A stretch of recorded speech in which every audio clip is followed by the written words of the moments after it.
paz do Senhor, meu amado irmão, minha amada irmã, dou graças a Deus mais uma oportunidade que Ele me concede poder voltar a comunicar com cada um de vocês para postar aí o comentário de mais uma das nossas lições aí da CPAD. Hoje nós temos uma lição muito importante, que é a lição de número 6, Paulo no poder do Espírito. Esse é o título da lição. Sabemos que a obra de Cristo, a igreja, é uma obra espiritual. E essa obra ela não deve e não tem como ser tocada se não for no poder do Espírito. Eu penso que todos nós que pertencemos a uma denominação, ou melhor, que acima de tudo pertencemos à igreja, nós temos que entender que a igreja é o corpo espiritual de Cristo. Mesmo no seu aspecto visível, nós temos que encará-la como uma obra diferente.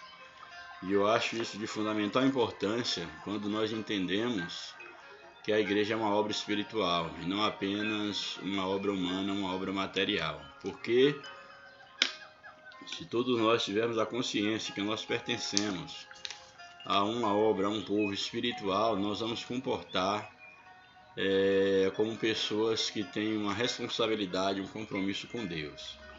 Eu penso que uma das maiores dificuldades que a igreja ela tem enfrentado, principalmente nos últimos tempos, é perder essa identidade, essa noção de que ela é uma obra espiritual e não apenas uma organização. No passado, apesar da simplicidade, do pouco conhecimento teológico, da pouca capacidade intelectual que a maioria tinha, não que não tinha grandes intelectuais na igreja, mas a igreja era encarada como uma obra espiritual, havia mais seriedade, havia mais temor de Deus. Mas com o passar do tempo, infelizmente, a igreja no seu aspecto visível, enquanto organização, ela foi secularizando. E muitos hoje já não pensam, já não respeitam, já não encaram a igreja enquanto uma obra espiritual.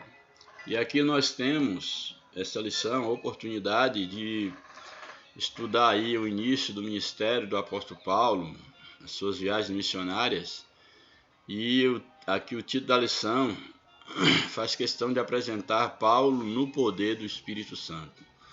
Paulo ele teve um encontro com Deus e de uma maneira sobrenatural. Ele foi chamado por Deus e foi cheio do Espírito Santo para poder trabalhar, para ser instrumento na realização da vontade de Deus. E eu aproveito para fazer uma observação para todos nós, que a obra de Deus, ela é feita pelo próprio Deus. Aí você pode até escandalizar e discordar, não, mas quem faz a obra de Deus é o homem. Não é o homem que faz a obra de Deus. O homem é apenas um instrumento usado por Deus. Existem muitos que acham que eles fazem a obra de Deus. Você é apenas um instrumento que deve se colocar à disposição para ser usado por Deus. Porque quem salva é Deus na pessoa de Jesus Cristo, é o Espírito Santo quem convence. Toda a obra de Deus, quem faz é o próprio Deus. Deus começa a sua obra no homem, naquele que se converte, e esse convertido, esse novo convertido, ele é trabalhado a fim de levar outros para Cristo. Porém, todo o crédito é de Deus. Então a obra de Deus, quem faz é o próprio Deus. Não pense você que você pode barganhar com Deus, ou que você pode colocar aí oposição, ou até mesmo assumir o papel, quem sabe para tentar boicotar aí a liderança, dizer não vou fazer mais obra de Deus e eu quero ver como é que isso aqui vai andar. Não, você está enganado. Quem faz a obra de Deus é Deus. Se você não quiser fazer, Deus levanta outro melhor do que você para fazer um trabalho melhor do que você. Mas nós temos que ter consciência plena que a obra de Deus, quem faz é Deus e o homem é apenas um instrumento. Porque de Deus vem tanto o querer quanto o realizar. E aqui esta lição apresenta o apóstolo Paulo no poder do Espírito Santo, trabalhando na realização da obra de Deus por meio do Espírito Santo. O texto áureo está em Atos capítulo 19, verso de número 6. Esse texto ele reaparece aí na leitura bíblica em classe, Atos 19, 6. que diz o seguinte: impondo-lhes Paulo as mãos, veio sobre eles o Espírito Santo, e falavam línguas e profetizavam. Aqui fala de um grupo de irmãos que ainda não tinham tido a experiência com o poder do Espírito Santo, com o batismo no Espírito Santo, e Paulo então ora por eles, e eles são cheios do Espírito Santo, profetizam, falam línguas, e são aí revestidos do poder para continuar fazendo a obra de Deus. A verdade prática da lição nos apresenta: uma vez movidos no poder do Espírito, podemos ser bem-sucedidos na missão de pregar o Evangelho a toda criatura. Isso é muito importante. Se de fato nós estivermos movidos, embalados pelo poder do Espírito Santo, nós poderemos, não nós, mas Deus em nós, realizarmos uma grande obra de evangelização. Nós podemos ser missionários bem-sucedidos na obra de Deus, mas tudo isso só é possível se de fato nós formos movidos pelo Espírito Santo. Às vezes eu olho até mesmo com tristeza e com pena, e às vezes acho até de uma certa forma hilário, quando pessoas pensam que elas ganham as almas para Jesus. Olha, eu ganhei tantas almas, eu ganhei a alma de fulano de tal, a alma de ciclano de tal. Não, não é você não ganha nenhuma alma para Jesus, você não ganhou nem a sua alma. Quem ganha as almas para Jesus é o próprio Jesus, por uma obra do Espírito Santo. Você é apenas um instrumento para ser usado dentre muitos outros instrumentos que levaram a palavra de Deus a uma pessoa, a ponto de que essa semente ela vá germinando, e chega um tempo que essa pessoa ela se dobra ao poder de Deus. A leitura bíblica em classe está no livro de Atos, capítulo 19, verso 1 a 7. Procurarei deter na lição, não vou assim estar aprofundando em capítulos maiores, em muitos versos, como falei na lição passada, para não entrar nas demais lições que nós temos aí pela frente.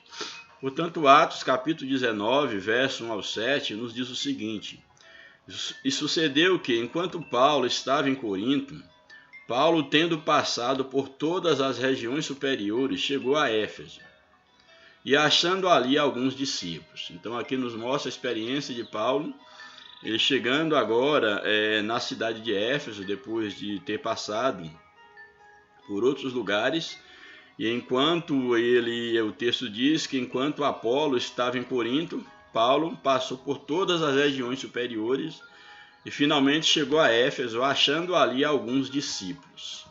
Aí aqui a ideia de discípulos é seguidores de Jesus, e nós vamos ver aqui mais especificamente pessoas que foram alcançadas pelo Evangelho e que conheciam apenas o batismo de João Batista.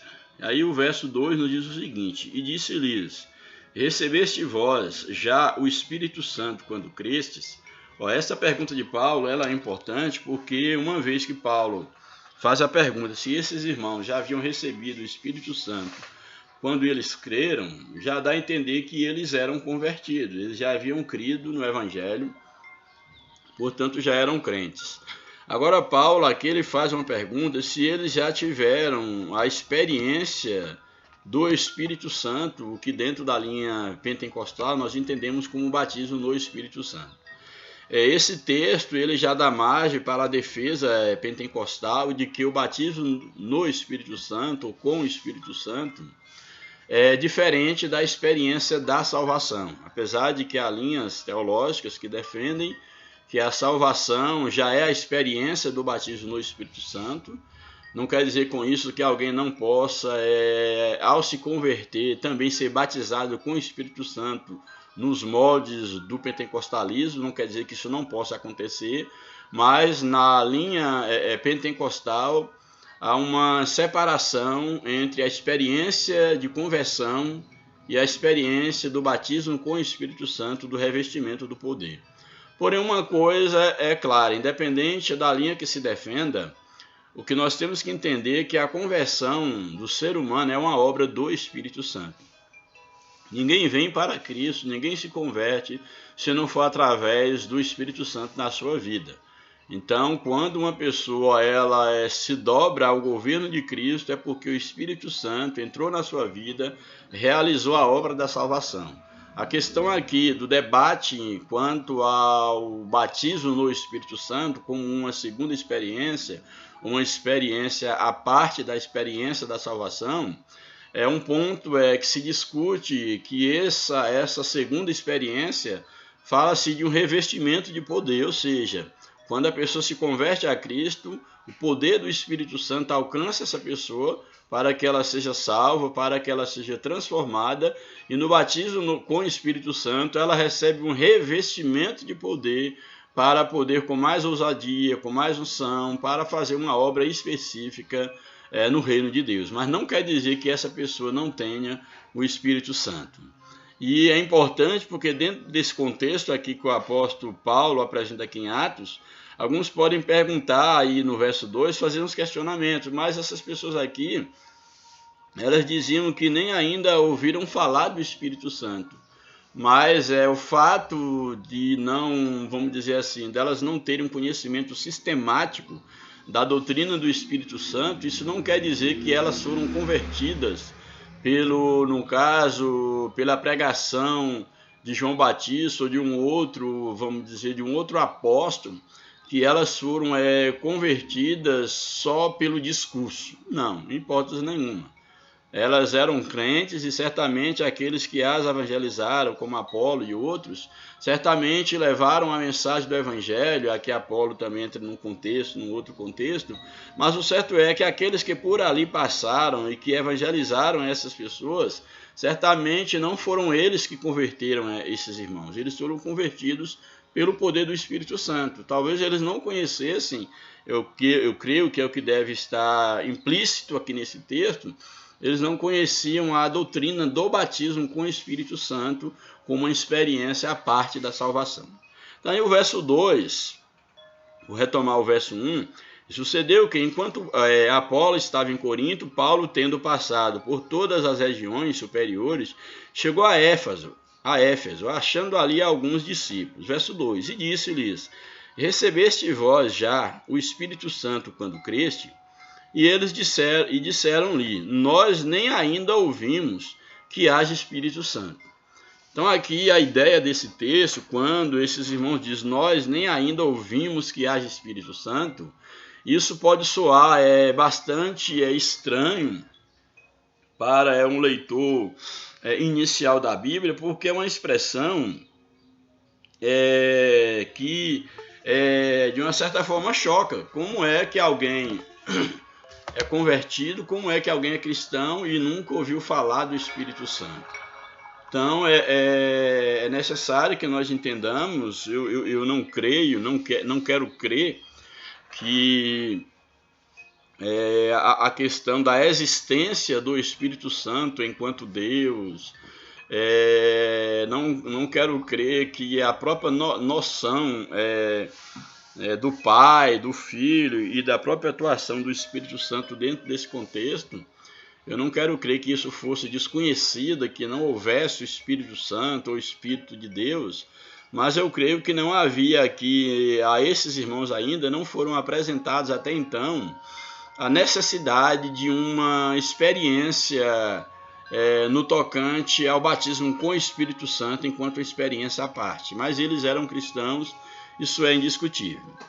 Porque alguém pode pensar, uma vez que eles dizem que não, nem sequer ouvimos que haja Espírito Santo, então alguém pode pensar, então como que essas pessoas, elas eram já cristãs, se elas nem nunca ouviram que havia o Espírito Santo? Elas não tinham o Espírito Santo na vida? Na minha concepção, com certeza elas tinham o Espírito Santo na vida, porém ao dizer que nunca ouviram falar do Espírito Santo, eu creio que seja uma referência de nunca terem ouvido falar da experiência do batismo com o Espírito Santo, desse revestimento de poder. Aí o verso de número 3 diz o seguinte, perguntou-lhes então, em quem sois batizados então? Paulo perguntou a eles, em quem então vocês são batizados? Se vocês não são batizados, aí já reforça a ideia de que Paulo está falando do batismo no Espírito Santo. Que eles já eram crentes, e o que Paulo está falando quando fala de se eles já haviam recebido o Espírito Santo, Paulo estava falando do batismo no Espírito Santo. Tanto é que no verso 3, Paulo faz a pergunta, em que sois batizados então? Aí eles respondem, e eles disseram, no batismo de João, que era o batismo do arrependimento, que é o mesmo batismo que Jesus foi batizado, que é o batismo que nós somos batizados, que é o batismo nas águas. Então eles vão dizer que eles eram batizados nas águas, mas não no Espírito Santo.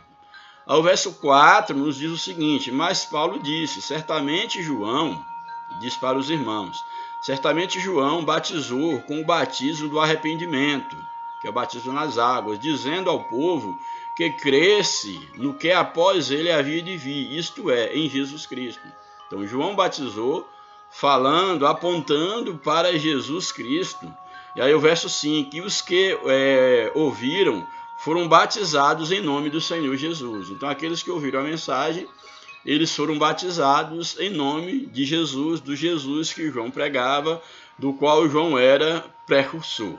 Aí, porém, no verso 6, nós temos o seguinte, diz que Paulo, impondo-lhes Paulo as mãos, veio sobre eles o Espírito Santo e falavam línguas e profetizavam. Aqui nós temos, de uma maneira muito nítida, que esses irmãos não conheciam a experiência do batismo no Espírito Santo, e depois de Paulo os ouvirem de que eles eram batizados apenas nas águas, Paulo agora então impõe sobre eles as mãos, e diz o texto que eles veio sobre eles o Espírito Santo, agora enquanto uma segunda bênção, essa promessa que o próprio Jesus, que o próprio Deus já havia prometido lá em Joel, e diz que ao pôr a mão sobre ele, ao impor as mãos sobre eles, eles falavam em línguas e profetizavam.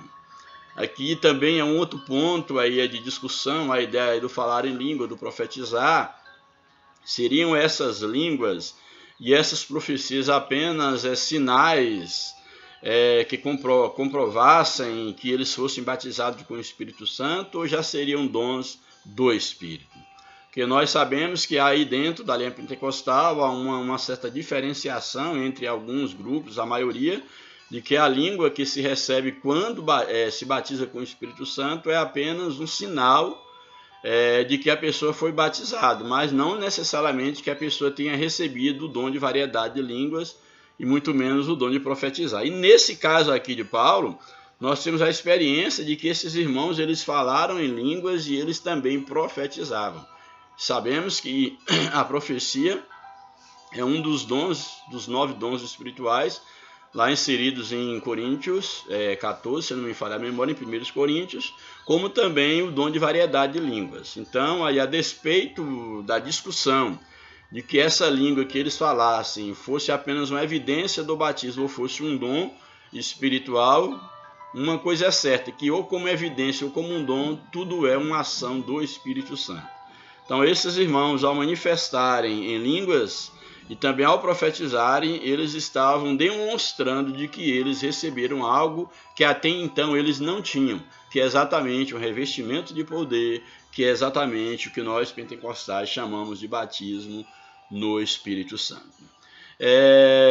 E aqui o texto fecha aqui da lição, no verso 7, dizendo o quê? Que estes eram ao todo uns 12 varões, e esses que tiveram essa experiência certamente foram canais de Deus para serem usados naquela região, ali em Éfeso, para fazer uma grande obra no poder do Espírito Santo. Então esse é o texto bíblico da nossa lição. E vamos então ao comentário da lição. A introdução da lição nos apresenta: movido pelo Espírito Santo, o apóstolo Paulo passou a ter como missão de vida dar testemunho de Jesus e provar que ele é o Cristo. Essa era a missão de Paulo agora, uma vez que ele teve um encontro com o Cristo e que o Espírito Santo agora ardia no seu coração. A sua missão era pregar o Evangelho. Ele mesmo disse que ele era um prisioneiro de Cristo. Esse era o seu prazer, essa era a sua missão, falar de Cristo, apresentar Cristo à humanidade. Louvado seja o nome do Senhor. Portanto, nessa lição nós vamos ver que Paulo pregou a Cristo no poder do Espírito. Seu argumento sobre a plenitude do Espírito Santo é a fonte da revelação do Espírito Santo em seu ministério. Confirmaremos que o ministério do apóstolo Paulo foi um ministério no poder do Espírito Santo. Isto é indiscutível. que Paulo era um homem cheio do Espírito Santo e que o que ele fazia, aquilo que Deus realizava através dele, era algo assim indiscutível, como uma manifestação de um poder sobrenatural que agia sobre a vida de Paulo. O primeiro ponto da lição nos apresenta pregando a Cristo no poder do Espírito. É muito interessante quando nós temos essa preocupação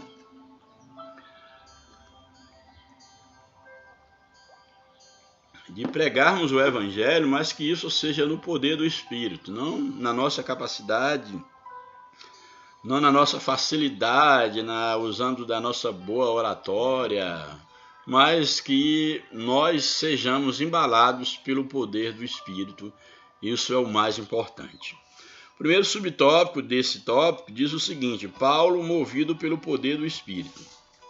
O livro de Atos mostra que após sua conversão, Paulo ficou alguns dias com os discípulos que estavam em Damasco, ali o lugar onde Paulo teve aquele encontro com Cristo. Ele estava a caminho de Damasco e ele foi levado para Damasco, ali houve toda a experiência da cura e do receber o Espírito Santo, e ele ficou um tempo com os irmãos em Damasco. E logo em seguida ele pregava a Jesus, que este era o Filho de Deus, nas sinagogas. Então Paulo já sai, depois da experiência de conversão, ele sai para pregar a Cristo, aquele Cristo crucificado, aquele Cristo que os judeus haviam rejeitado, que ele perseguiu os seus seguidores. Paulo agora sai pregando, dizendo que este Cristo é exatamente o Filho de Deus. E isso é algo muito importante, mostrando, fazendo a comparação o que Paulo era antes, um perseguidor da igreja.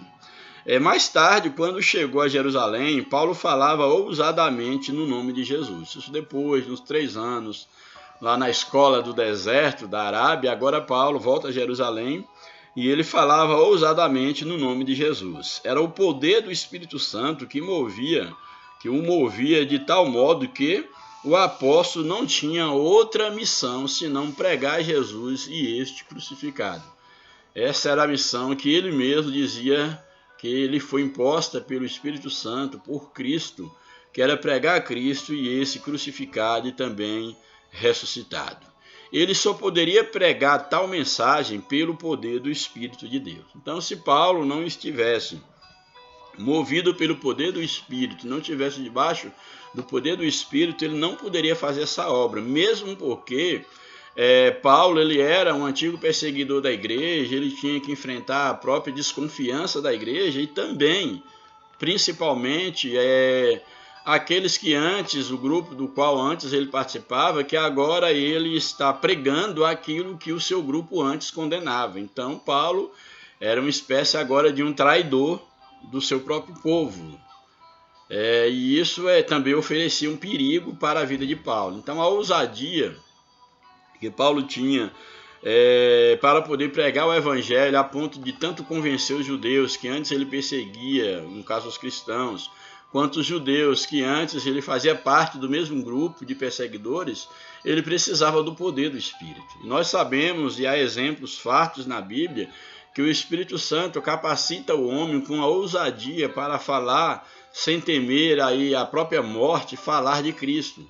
É o caso dos próprios discípulos que, quando da morte de Jesus, estavam escondidos, com medo de morrerem, mas quando eles recebem a ordem de ficar em Jerusalém e que eles são cheios do Espírito Santo, eles saem pelo mundo, eles começam a pregar com ousadia. É o caso de Pedro, que dá uma mensagem com tanta unção, com tanto poder, que mais de 3.000 almas, ou quase 3.000 almas, se convertem ao Senhor. E esse era o mesmo Pedro que antes havia negado a Jesus. Mas o Espírito Santo, derramado o Espírito na vida de Pedro, fez toda a diferença.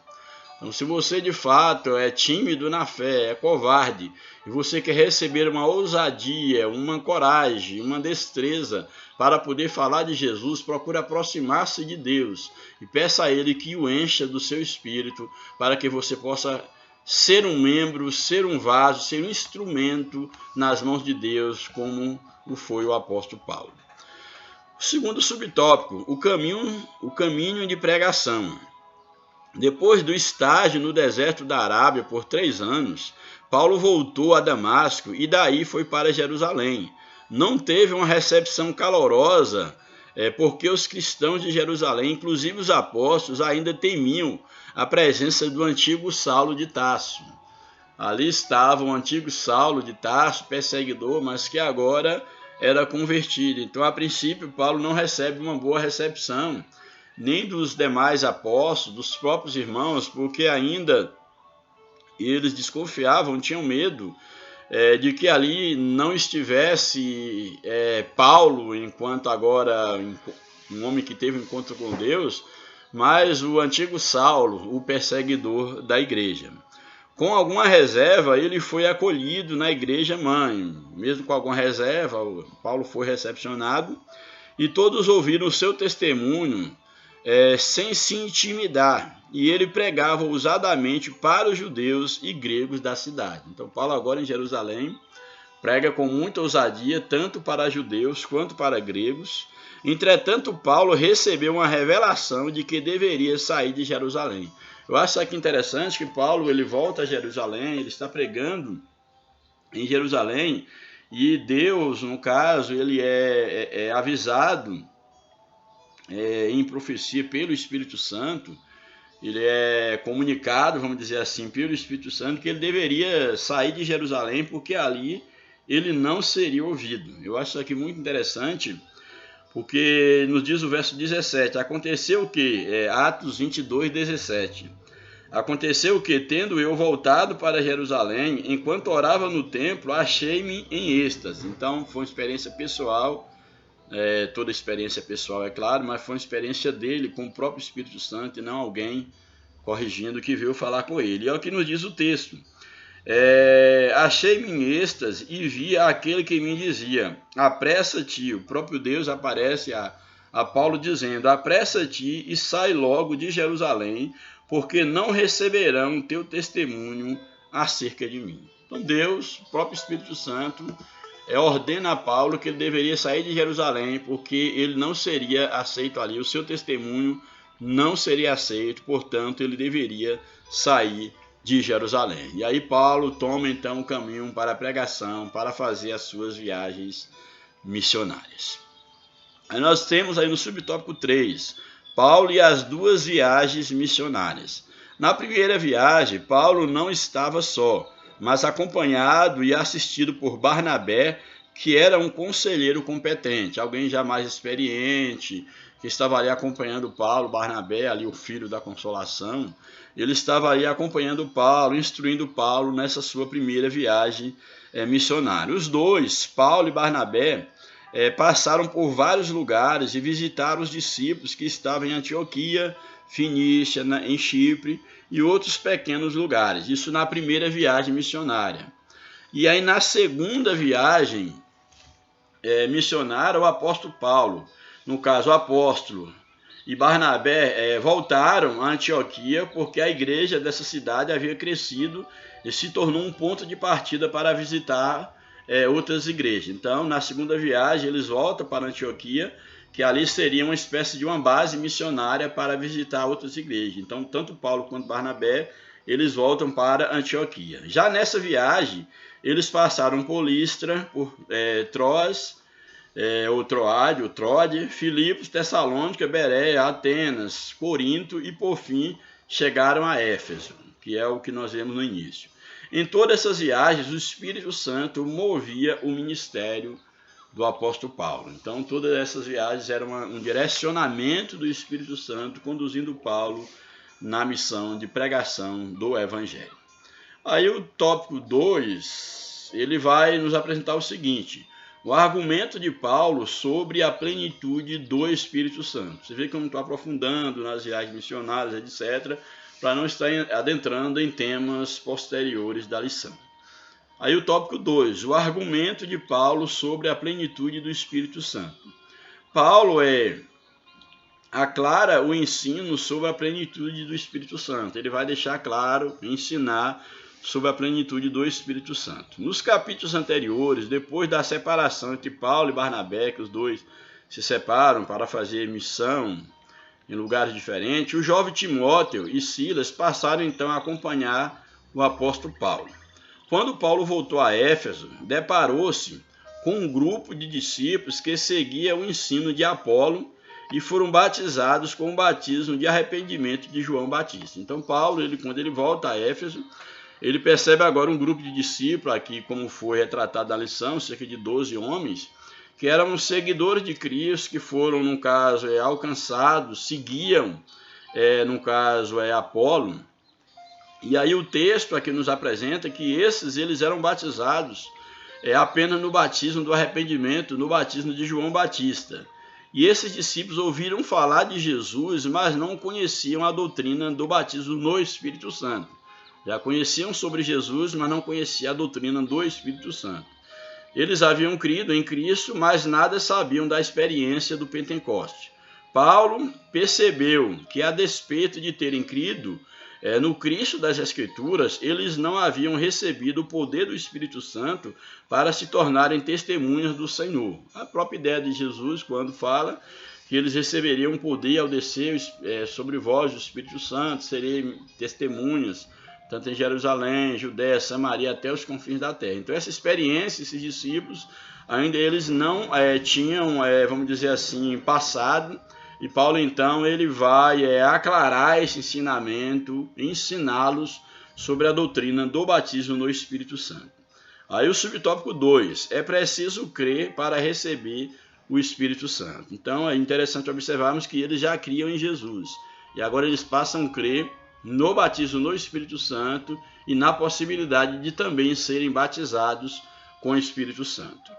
É preciso crer para receber o Espírito Santo. Ninguém recebe o batismo no Espírito Santo antes de crer em Jesus como Salvador, porque o batismo com o Espírito Santo é para salvo.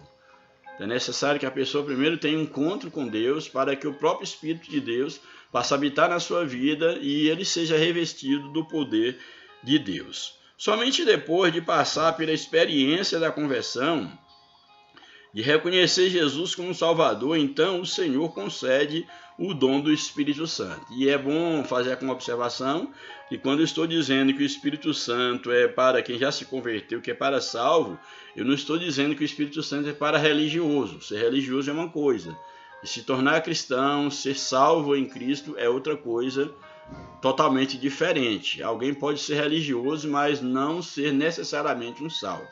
Então, o que eu estou defendendo aqui, ou que a Bíblia apresenta, melhor dizendo, é que o Espírito Santo é quem converte o homem e é quem também enche o homem da sua graça, é quem batiza o homem, dizendo melhor. Então, exatamente o que o texto está falando, o dom do Espírito Santo, o Senhor concede o dom exatamente para quem reconhece Jesus como seu Salvador, ou seja, o batismo no Espírito Santo vem sobre uma pessoa convertida. É sobre o convertido, o Espírito Santo ele leva o homem à conversão e ele também enche o homem da sua presença. O subtópico 3, Paulo cuida para esclarecer Apolo. Quem era Apolo? Apolo era um judeu, que era esse que havia pregado ali em Éfeso, e alguns eram seguidores de Apolo, um judeu que havia pregado, mas que ainda não tinham uma experiência como Paulo tinha. Então, quem era Apolo? Era um judeu de Alexandria, cidade egípcia de grande cultura. Certamente Apolo teve uma elevada formação, principalmente no conhecimento das Escrituras Sagradas, e se destacava porque era uma pessoa eloquente. Tornou-se um discípulo de João Batista, à distância, conheceu o trabalho de João Batista, se tornou um discípulo, mesmo à distância de João Batista, e creu na mensagem dele. Apolo tornou-se um pregador de Cristo, mas não havia experimentado ainda o poder do Espírito Santo. Então, aí é o porquê desses irmãos também não conhecerem o Espírito Santo, uma vez que eles foram ensinados por Apolo, que conhecia apenas o batismo nas águas, apenas os ensinamentos de João Batista, e ainda o próprio Apolo ainda não tinha tido uma experiência com o batismo no Espírito Santo. Então, ele não podia ensinar sobre aquilo que ele não conhecia. Daí a explicação desses irmãos disserem que não conhecia que havia Espírito Santo. Aí nós temos o seguinte, Apolo, então, ele não havia experimentado ainda o poder do Espírito Santo, ele fez discípulos em Éfeso, os quais eram fiéis à sua mensagem. Quando Paulo enviou Áquila e Priscila para Éfeso, tinha por objetivo orientar Apolo acerca da vinda do Espírito Santo. Antes que o apóstolo chegasse a Éfeso, Apolo foi para Corinto. Então é interessante porque Paulo, ele, ao ter o primeiro contato com Apolo, e saber que ele era um evangelista, era um pregador, ele era alguém que era útil, que estava fazendo a obra de Deus, Paulo envia então 2 missionários, Áquila e Priscila, esse casal, para Éfeso, para que eles pudessem dar orientações a Apolo acerca da vinda, da experiência com o Espírito Santo. Porém, antes que Paulo, quando Paulo chega aqui em Éfeso, como o texto está dizendo, antes que Paulo chegasse a Éfeso, Apolo foi para Corinto. Então, quando Paulo voltou a Éfeso, Apolo já não estava aí, já tinha ido para Corinto, segundo o texto nos apresenta. Aí vem o tópico 3 da lição, que é o último tópico da lição. Nos diz o seguinte: a fonte do ensino de Paulo sobre o Espírito Santo aos Efésios. As Escrituras como fonte de revelação sobre o Espírito Santo. Isso é muito importante, porque quando nós ensinamos sobre o Espírito Santo, nós ensinamos baseado na Bíblia. É baseado nas Escrituras que nós temos o ensinamento sobre o Espírito Santo. Não é uma invenção de religião. Primeiro subtópico aí do tópico 3. As Escrituras como fonte de revelação sobre o Espírito Santo. Visto que Paulo era um erudito nas Escrituras, a sua primeira fonte de conhecimento acerca da divindade era a revelação do cânon do Antigo Testamento. Então, Paulo, ele, por ser um grande estudioso, um erudito nas Escrituras, a sua fonte, o seu conhecimento acerca da divindade, da revelação do Senhor, era exatamente a Antiga Aliança. O cânon, no caso do Antigo Testamento, era a sua fonte de conhecimento. Sua compreensão sobre Deus era monoteísta. Então, a compreensão que Paulo tinha sobre Deus era uma compreensão apenas monoteísta, de que havia um único Deus, tanto quanto todos os demais judeus criam apenas na existência de um único Deus. É claro que a doutrina da Trindade, ela de uma forma implícita, ela estava no Antigo Testamento, mas não era tão clara quanto no Novo Testamento. A doutrina da Santíssima Trindade, mais especificamente a pessoa do Espírito Santo, estava presente no Antigo Testamento, porém de forma subjetiva, como já acabei de falar. Então, Paulo, ele, no caso, as Escrituras, era a fonte de revelação sobre o Espírito Santo. Paulo, antes desse encontro com Cristo, ele tinha um conhecimento, vamos dizer assim, já tinha um conhecimento das Escrituras, mas a Escritura até então era o Antigo Testamento, mas agora com a experiência que ele teve com o próprio Deus, a caminho de Damasco, e com a própria experiência da igreja em si que ele perseguia, ele começa a ter agora uma nova experiência com o Espírito Santo. Subtópico 2, o Pentecoste como uma fonte de revelação do Espírito Santo. Então a Bíblia é uma fonte de revelação e o Pentecoste, para alguns, marca a inauguração da igreja, para alguns é marcada exatamente na experiência do descer do Espírito Santo ali no final, ali na festa de Pentecostes. O Pentecoste como fonte de revelação do Espírito Santo. A segunda fonte reveladora do Espírito Santo era a experiência vivida pelos apóstolos no dia de Pentecoste. Que aí, como nós temos lá em Atos 2, que deixa bem claro, a gente pode ler aqui Atos capítulo 2, para nós nos acercarmos dessa informação. Atos capítulo 2, verso 1 ao 4. Atos 2, o verso 1 até o verso de número 4, nos diz o seguinte: e cumprindo-se o dia de Pentecostes, ou seja, aquela festa judaica, estavam todos reunidos no mesmo lugar. Isso diz respeito aos discípulos de Jesus. E de repente veio do céu, esse mesmo lugar era o cenáculo, e de repente veio do céu um ruído, como que de um vento impetuoso, e encheu toda a casa onde estavam assentados. E lhes apareceram umas línguas como que de fogo, que se distribuíam sobre cada um deles pousou uma, e todos ficaram cheios do Espírito Santo e começaram a falar noutras línguas conforme o Espírito lhes concedia que falassem. Isso é exatamente o texto de Atos 2, muito conhecido, que mostra a experiência do batismo com o Espírito Santo ali no final da festa judaica de Pentecostes. O subtópico 3. Aí nós vimos, aí no finalzinho desse subtópico 2, temos o seguinte: se o Antigo Testamento mostrava o Espírito Santo de forma subjetiva, o Novo Testamento, em especial o Pentecoste, revela a atuação do Espírito Santo de maneira objetiva e clara, como nós já vimos, de forma que não pode ser negada esta experiência. O subtópico 3 e o último subtópico da lição. Hoje eu estou bem rápido. Paulo ensina acerca do Espírito Santo aos Efésios. Ao ensinar sobre o Espírito Santo aos Efésios, Paulo não desfez a mensagem de João Batista nem a de Apolo.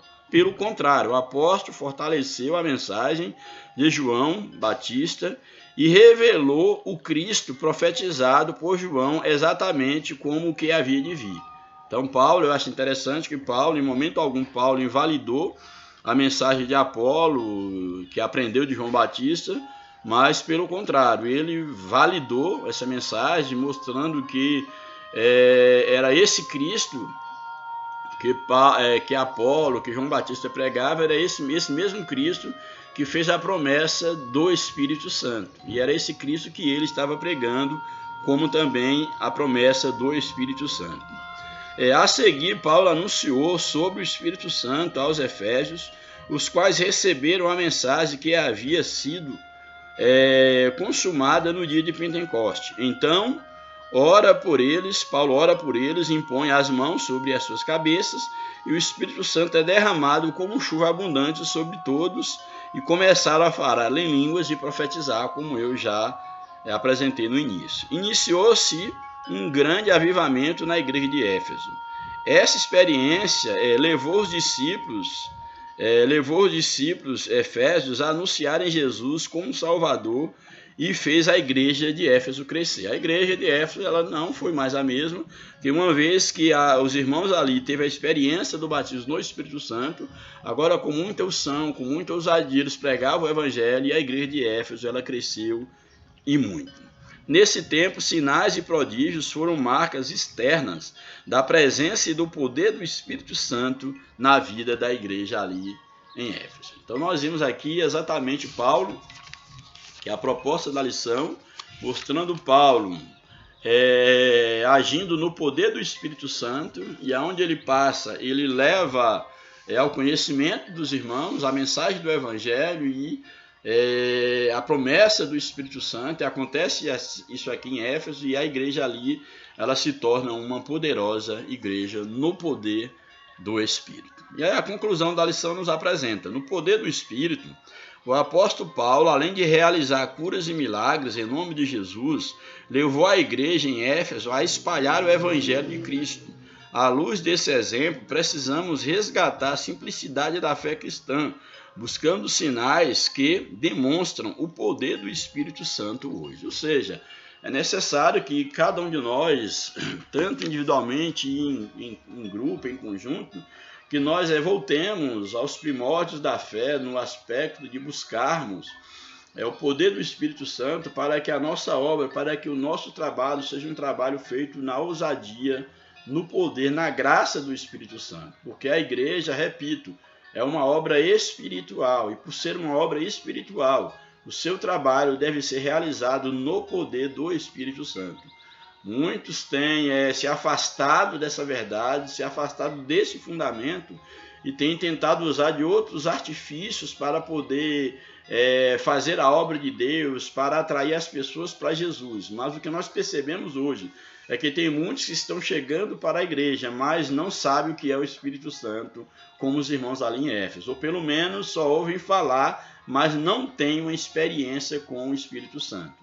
Em muitas igrejas que no passado o batismo com o Espírito Santo era uma experiência buscada por todas e, vamos dizer assim, comum, que todos, o alvo de todos, depois de se converter, era o quê? Ser batizado nas águas e ser batizado no Espírito Santo. Esse era o desejo de todo cristão pentecostal no passado. Não se descansava enquanto não recebesse o batismo com o Espírito Santo. Mas hoje, infelizmente, muitas igrejas que se dizem pentecostais ou que se dizem renovadas, muitos têm entrado, mas não conhecem, a não ser de nome, que há o Espírito Santo.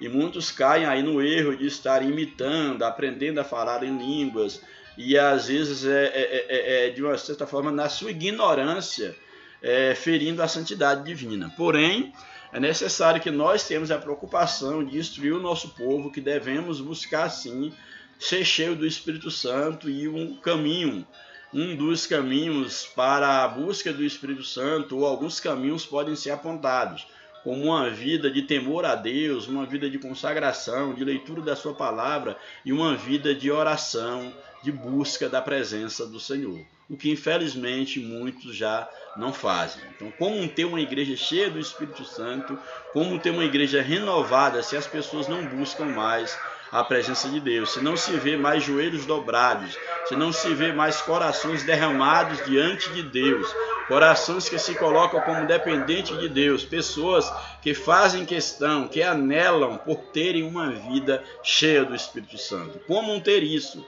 Como receber essa unção?